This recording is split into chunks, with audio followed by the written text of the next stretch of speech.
Thank you, Jared, and a big welcome here to Marilyn Manson. It's good to see you again.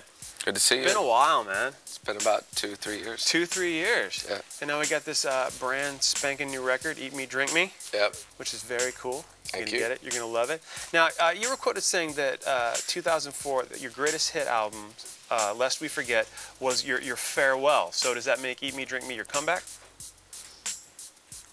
At the point when I did that, I was prepared to stop music. And I realize now, looking back, because I can only analyze myself in a psychiatric sort of way, by seeing that I was at a real loss of identity, and I started putting all my effort into, writing a script about Lewis Carroll. Right. And I see that Alice in Wonderland, now I know, wasn't just a fascination. That's a story about identity. She gets small, she gets big. And I think I was really going through that process. So yeah, I was either becoming the character or I already was the character. And I would have started making my film if it wouldn't have been for making this record.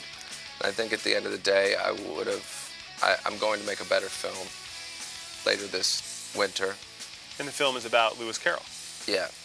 But if I would have made it at the time, I don't think it would have been as good of a film that I'm going to make. And I don't think I would have had this record, absolutely, in any way. So you had a couple things to go through? Yeah, I think it was just a period for me trying to realize that I like being myself. And I didn't realize that because I was starting to hate being me. And music is the center of what I do. Mm-hmm. So I was trying to branch out into art, into movies. But I didn't realize that I could put those same ideas into the music, and that's what I did on this record. Well, you're very visual, and the video for Heart-Shaped Glasses is like it. Where does that rank in your videos? Because your videos are always amazing, but this video is exceptionally different. Well, it had a lot of baggage with it. Okay. Aside from the outcome that everybody saw from it, I think. The record label said it was the most infamous video in the history of the label that was never seen. That's and it didn't really have to be seen. The point of the video started with the idea that I just wanted to express this sentiment that I was experiencing in my life. It was like this Clarence and Alabama, Bonnie and Clyde. This idea of complete and total reckless romance, this idea that sacrifice is not about giving something, expecting something in return. You give something, and the giving part is the feeling that makes you feel right. And I realized that I had projected a lot of my feelings on past relationships, friends, lovers, everything, that it's only my fault, that I misinterpreted, that I've always had this feeling of dark romance since I was a kid. And I've always wanted people to fill that in. And I've always tried to convince myself that that's what it was.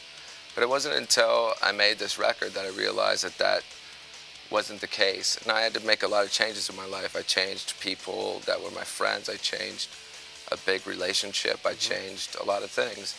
And now I feel like I can be me, and I don't have to be ashamed about being me, and I can just do what I want. You really thought you were ashamed of being you? Marilyn Manson was ashamed of being Marilyn Manson? Well, I got convinced into that because whether it was someone convincing me or me feeling like I was convinced, because someone can't make you feel something. You feel something. Right. It's your fault. I started to feel like I had to prove myself as a friend or as a husband or whatever it might be by how you can conform to people's expectations. And it's the only way I can really distinguish my life isn't about separating Marilyn Manson from Brian Warner. It's about separating on stage and off stage. And I realized that I spend most of my life and enjoy most of my life on stage, and I share my feelings with strangers. And when I was in a point in my life where I couldn't make the people off stage that I know feel something, I didn't know who I was supposed to be. Oh, wow. So it wasn't until I could write one song, and it was the song Just a Car Crash Away on my new record, that I was able to feel like, oh, I can make somebody feel something. So I felt something because I had no feelings. I felt completely empty. Right. Well, And I realized, okay, I really want to be me again. That's and cool. I realized something was wrong and I had to change everything. That's cool that you're sharing that with everybody. We're going to talk a lot more about that with Manson here. So hang tight, and we're going to catch up more right after these.